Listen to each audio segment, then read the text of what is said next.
Hi mga kadudes! Kapugong biyahero! Muling nagbabalik, Marites Dudes TV.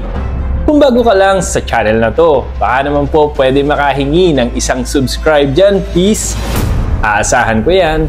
Sa video reaction po na ito ay panunuorin naman natin sina Russell, sina Mylene, si Sinea, si Ninita na sinama po ni Tito Herns at ni Teacher Nida na mag-grocery. So, bibigyan po natin ng reaction at mukhang tuwan-tuwa po yung mga bata. Di ba po, sa latest upload ko po na reaction ay yung sinundo ni Sir Paul Pugong Biyahero, si Russell sa kanila. Ngayon po ay nasa Maynila na siya at mukhang masayang-masaya po si Russell sa kanyang pangalawang bagong pamilya. So, bago po ang lahat, baka hindi pa po kayo nakaka-subscribe kay Tito Herns TV. Uploader po nito ay si Tito Herns TV. Shout out po Tito Herns. Courtesy po para po sa video. I-reaction lang po na. At ganun din po sa ibang PB team. Sina Madam Yula, si Edito, si Mang Eli, si PB team Peter Paul, PB team Panday, si Renz Vlog, at ang Tres Marias po. At syempre naman po, hindi natin makakalimutan ang nag-iisang Pugong Biyahero. Panatiliin po natin siyang number 1 sa ating mga puso. So, pakidamay na din po ang aking munting channel, Marites Dudes TV. Maraming salamat po. Bago po natin panoorin yan, intro muna tayo.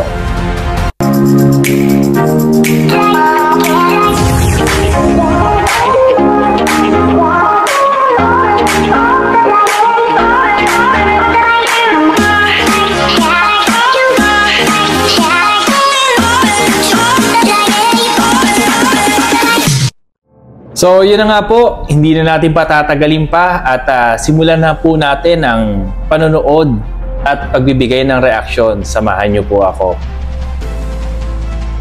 Ay, naku! Toblerone! Ano gusto mo, Russell? Bahay na chocolate. Ano ba yun? Bahay na chocolate daw. Ay, gano'n. Nasaan ba yan? Tingnan natin ito tayo. Dadaanan pa natin.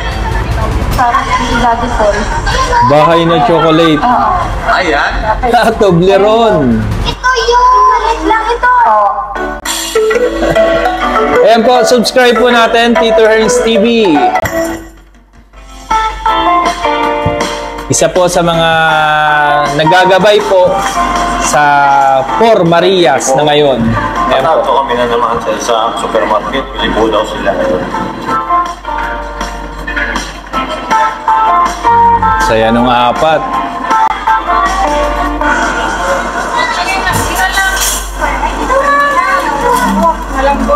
Wow! Wala lang kayo niyan? Wala po.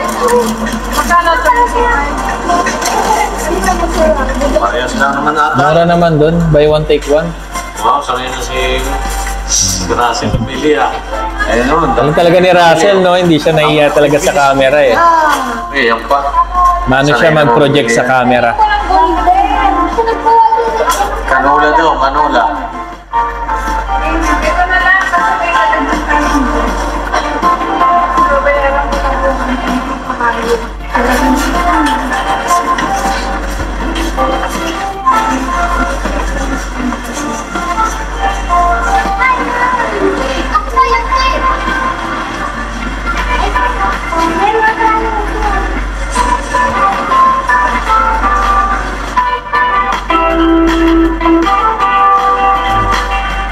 Wow, dami naman. Sana all. Makupa daw. Makupa. Hindi yan maluto. Tika, mako. Ano yan? Uji. Makupa, makupa daw. Ano yan? Makupa. Apple. Hindi, makupa yan. Makopa. Apple na ba? Apple. Apple din yan, apple din to. Yan o. Sanas. Malutong eh. Malutong yan. Hindi. Hindi. Mas maganda pa yung Fuji. Ito. Fuji. Ayun, kumuha kayo. Ayun. Gusto ko yung malutong. Pag hindi malutong. Sige, yan. Ano, mayroon pa dun sa Langka yan. Sabi ko sa'yo, langka. Ano yan? Kanya-kanya hawak sila. Ano ba yung tawag yan? Ha? Ano ba po?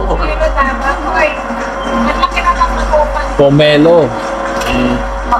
Maungol. Yun yung tawag sa kanila, kina Maylin, maungol. Maungol. Makupa ba yan? Oh. Ang laki ng makupa.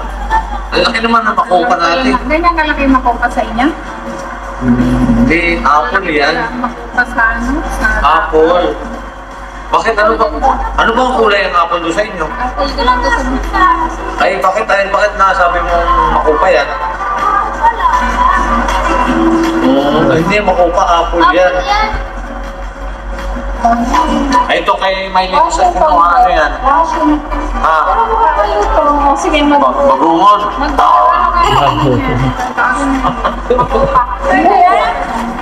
tawag yan? Peras. Bili ko siya. Bili mo rin yan, bili para matikman. No?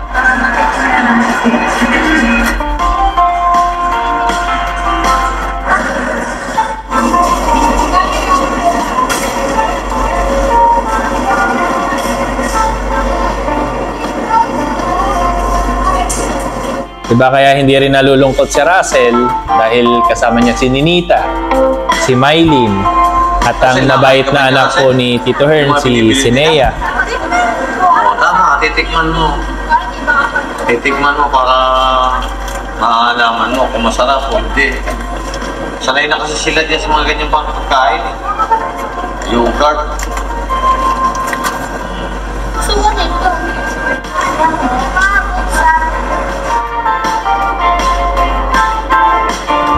Ano gusto mo Ninita? Baboy. Uy, mananay.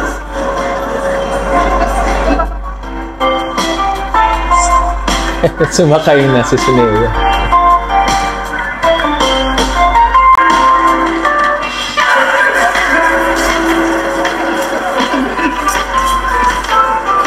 Sabi ko nga, gusto niyo.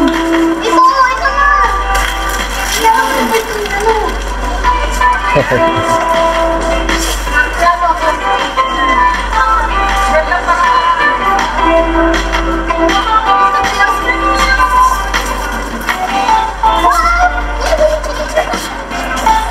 Kumuha ka sa'yo, dali.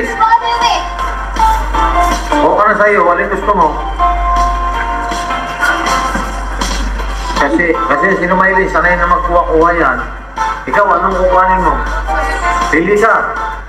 Yung gusto mo. Nahihiya. Ito na rice paper. Tiga nga, mabilis ito.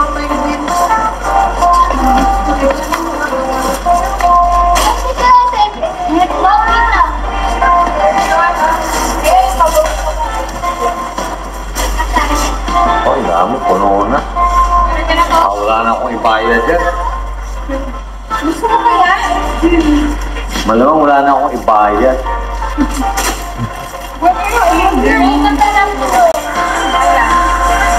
Paborito nila yung mga biscuits. Hindi, paano mo sa biscuit? Hindi ka. Wala pa. Ikaw, anong gusto mo? Russell, anong gusto mo, Russell? Maraming biscuits. Ito na assorted. Ayun, puno na po yung... Si Russell ang ginawa na ninyong Taga-post. Taga-po. Shopping niya siya daw eh. Asya daw. O sige, gusto niya na... Kasi ngayon, di ba, nararanasan na ni Russell, ganyan, nag-grocery. Ito. Napakaswerte yung mga bata nito. Kasi napunta sila sa pamilya talaga na mababait. Yan. The Salona family po. Sobrang mababait po. Parang bahay daw na chocolate. Ano yun? Yung ganon. Parang bahay na chocolate. Para bahay yung chocolate. Ito natin ng ano nga. Toblerone. Bahay ng chocolate. Gusto mo ba? Wala na nun. Hindi. Gusto mo ng Toblerone? Marami daw sarap yung dating kulungan ko kung ito natin yan. And mayroon pa doon. Bakalala. Kukuha natin yung ano. Ito, gusto ko. Masarap to. Ay, masarap nga yan. Yung endong. Ano gusto mo? Bahay ng chocolate. Ano? Talagang pinipilit niya yung bahay ng chocolate. Gusto Ay, niya. gano'n. Nasaan ba yun? Tingnan natin tuwa tayo. Dadaanan pa natin. Tingnan nga natin. Saan ba yun? Marami nga doon. Sarap na yun dito. Ni Daddy Paul. Kukuha na lang tayo. Ay, ito na. Ito na. Nakita na siguro ng bahay ng Daddy chocolate. Paul. Daddy Paul. Marami ka doon sarap na bahay-bahay na chocolate. Yung tubleon. Marami naman pala kay Daddy Paul eh. Kinakain sa raso na nakakain. Sige nga, saan ba yung Para bahay? hindi na kami bibili. Lakad tayo. Tayo. Mayroon doon. Gusto mo ba yan? Gusto mo yan, oh. Mamaya, kukuha tayo doon sa Daddy Paul. Ayan. Oo. Ayan. Bakit? Ayan daw. Ito yung maliit lang ito. Oo, sabi ko sa'yo. Akala ko yung bahay-bahay. Marami nga doon kay Daddy Paul. Parang bahay-bahay pala. Mayroon doon. Ayun bahay. Oh, yun na lang daw. Meron doon kung gusto mo naman yung Mayroon! Ay, kaya kumuha doon. Ako sa binili ni Tito. Ha? Binigay na sa inyo isang malaking gano'n. Mayroon pa doon. Kakukuha ko lang sa rep eh. Kanina, meron daw doon. Yun na lang muna. Ubusin natin yun. Sabi lang mo si Russell, yan ang gusto niya eh.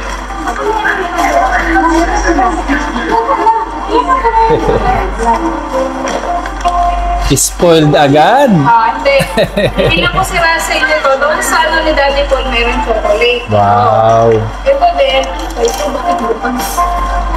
Okay, ang chocolate eh.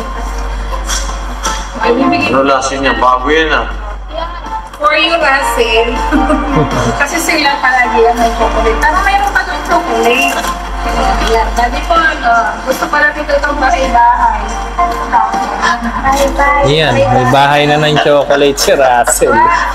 Kulay ng manok mo. Sarap ni Daddy Paul, kunin natin. Wow, bye-bye na chocolate. Pero, ayan, kasi bago. Pero pag ano, masyadong ano lagi, matamis kasi yan. Eh no, puro chocolate yan. Bahay-bahay pala na chocolate. Kaya nakatuwa po si Russell. Kasi siyempre, Ngayon lang po nila nakasama yan yung pag-grocery. gusto namin bumili ng mga ganito nang maliliit pa kami kasi siyempre galing kami sa probinsya. Lalo kami natitig ng mga ganyan. Wala naman kami pambili dati. kaya ngayon Russell, kaya mag-aaral ng mabuti. Kasi kami noon, siyempre, mahirap ang buhay, nasa probinsya. Kaya nung nakapagtrabaho na ako, kaso ngayon hindi ako. Titig Hindi na ako nakain kasi nalaki lalo si nanay. Kasi paano kinain yung kinakain ko din? Hindi lalo ako na ayoko nang sumahain siya rin. Tatay. Ano puro biscuit po sila. Mahilig yung mga bata ngayon sa biscuit, no? Puro biscuit eh. Oh. Kayo pa yung nandun. Alam, magtatayo ng ano eh, Ano? ng grocery. Wala na. Tara na. Ay, yung gamit ka mga sabon niya. Bilihan din namin kasi si Russell na ano, lagayan ng damit ni Russell. Asa mo? Bago ka lang yun. Dami ako. Kaso na. Oo nga, hindi na natin Hindi na natin ito mauubos. Dami mo ang binili. Sobrang dami daw kasi. Hindi na nila mauubos. O ano pa? Yan, tulad niya, marshmallow, bihira niya matikman yan doon. Ito paborito talaga ko ni Sinelia. Ice gem. Pucho, ang nakain na pucho. Ano ka ng pucho?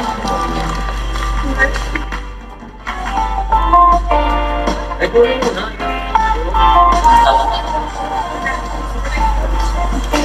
Namiss ko rin yung nilagyan ng lagyan.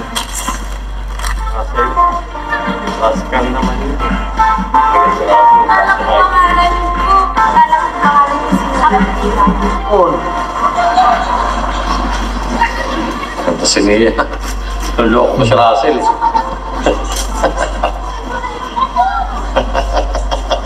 Nagpahiram ka na kay Russell ah. Ang dami. Tuwan-tuwa mga bata.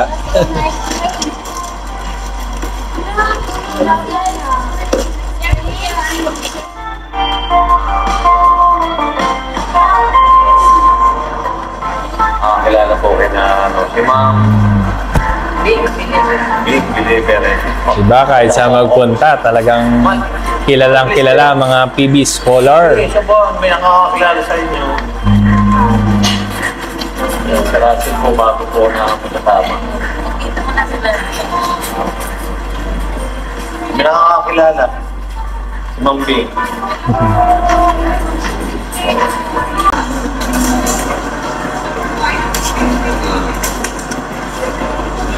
Lagay mo lang dito.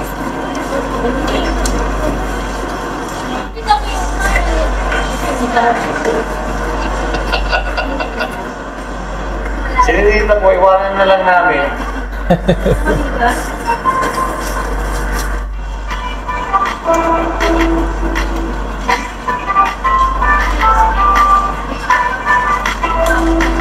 Ang lasa. Gusto rin na mahilig yan. Enjoy, na-enjoy ang mga bata. Strawberry yan eh. Dati si Nenita, hindi naman nakakain yan. Ngayon, gusto lang. Haba ng bill. Pwede na pala yan sa Russ. Pwede na sa sayo yan. Ayan, tapos marami na kayong pagkain. Tara na. Congratulations, Russ. Sige, thank you po. Yan. Sa'yo. Kami po ay pauwi na. Masaya na naman yung Cuatro Marias. Ano, nakapag-grocery na naman kayo. Ano po sabi nyo? Saya po. Ayan o. Ano yan? Kaya, Ano nita? Kaya magkain na siya. Na si Russell. Hindi nakakain si Russell. Uwi ka pang Davao. Uwi na lang sininita sa Davao eh. Meron dapat. Ha? Mahihain pa rin si Ninita. At ayan, nakapamili na naman po yung Cuatro Marias. Cuatro Shoutout po sa ating Marias. mga viewers na patuloy na sumusuporta sa amin. Ayan. Oh, baka makagating ka ito. Baka ano ko ba? Hinabol na yung daga. Uy, mami, sasakyan! Nia! Uy, Russell! Ano yun? Hinabol yung daga. Dali! Ang galit. Yung ibang bata takot na takot sa daga eh. Si Russell hinabol yung daga.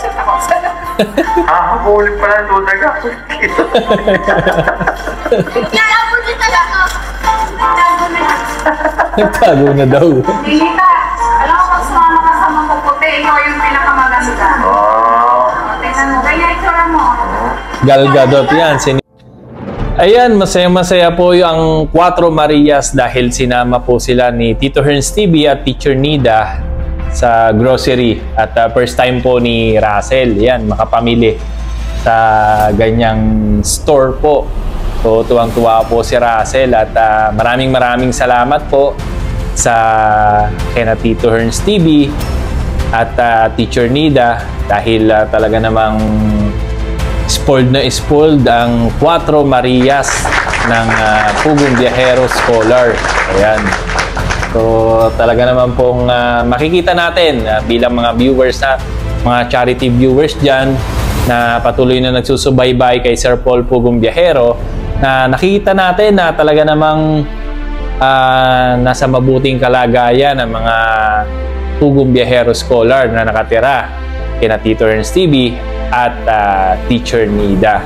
Ayan, kaya panatag na panatag po ang kanilang pamilya dahil nakikita nilang masaya ang kanilang mga anak sa pangalawang magulang po na pinagdalhan sa kanila. At sana sa mga batang ito ay